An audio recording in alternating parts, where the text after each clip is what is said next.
একটি হাতির শাবককে প্রাণে বাঁচিয়ে দারুণ নজির সৃষ্টি করলেন জলদাপাড়া জাতীয় উদ্যান কর্তৃপক্ষ। সেই প্রয়াসের কথা গর্ব ভরে প্রকাশ করলেন তারা।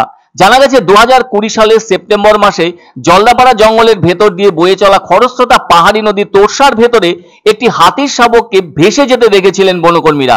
ওই সময়ে আশেপাশে মা হাতি বা কোনো হাতির পালকে তারা দেখতে পাচ্ছিলেন না।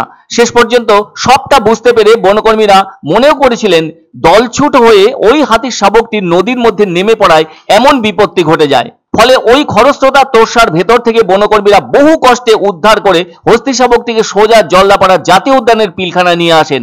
ওখানে তার যথেষ্ট যত্ন আত্তি শুরু হয় বন দপ্তরের উদ্যোগে। এরপর বন দপ্তরের পক্ষ থেকে উদ্ধার করা হস্তি শাবকটির নাম রাখা হয় বীর।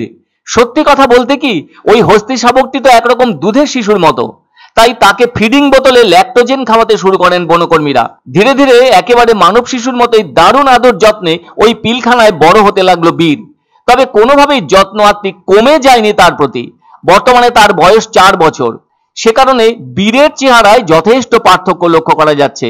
সবচেয়ে বড় কথা, পিলখানায় এখন তার ঘর বাড়ি সবকিছু।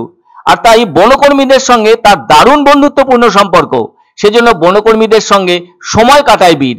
খেলাধুলা থেকে শুরু করে রাগ অভিমান সবই বনকর্মীদের সঙ্গে করে থাকে বীর। এদিকে বড় হতে থাকা হস্তি শাবকটির এহেন আচরণে বেজায় খুশি বনকর্মীরাও।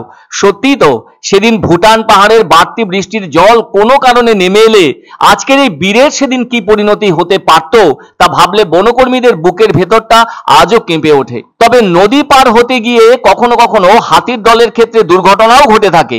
এক্ষেত্রে বীরের মা কেন তাকে ছেড়ে চলে গেল সে খবর আজও মেলেনি। আর সত্যি কি হস্তি শাবকটির মা তাকে ছেড়ে জঙ্গলে প্রবেশ করেছিল একাই?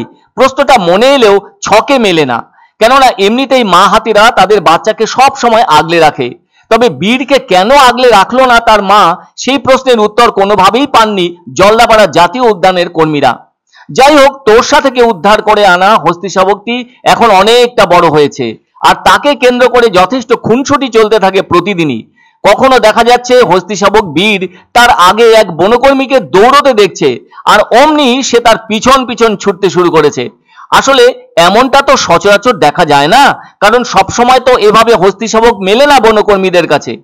তাই 4 বছর আগে নদী থেকে উদ্ধার হওয়া হস্তি শাবকটিকে সুস্থ করে তুলতে আপ্রাণ চেষ্টা করে চলেছেন বনকর্মীরা। এই মুহূর্তে তার বয়স 4 বছর চলছে। বনকর্মীদের মতো সকলেই চাইছেন বীর আরো সুস্থ থাকুক আর স্বাভাবিকভাবে ও বড় হোক। এক্ষেত্রে একটা জিনিস পরিষ্কার, বীরকে প্রশিক্ষণ দিলে নিশ্চয়ই ও অনেক ভালো প্রশিক্ষণ প্রাপ্ত হাতি হতে পারবে বলে মনে করছেন বনকর্মীরা। সে তো দেরি আছে, কিন্তু এই মুহূর্তে মাতৃহীন খোলা শৈশব যেন আরেক ধরনের আনন্দে কাটছে বীরের। ওই রকম একটি ছোট্ট হাতির এদিক ওদিক ছুটোছুটি দেখে আনন্দও পাচ্ছেন জলদাপাড়া জাতীয় উদ্যান কর্তৃপক্ষ।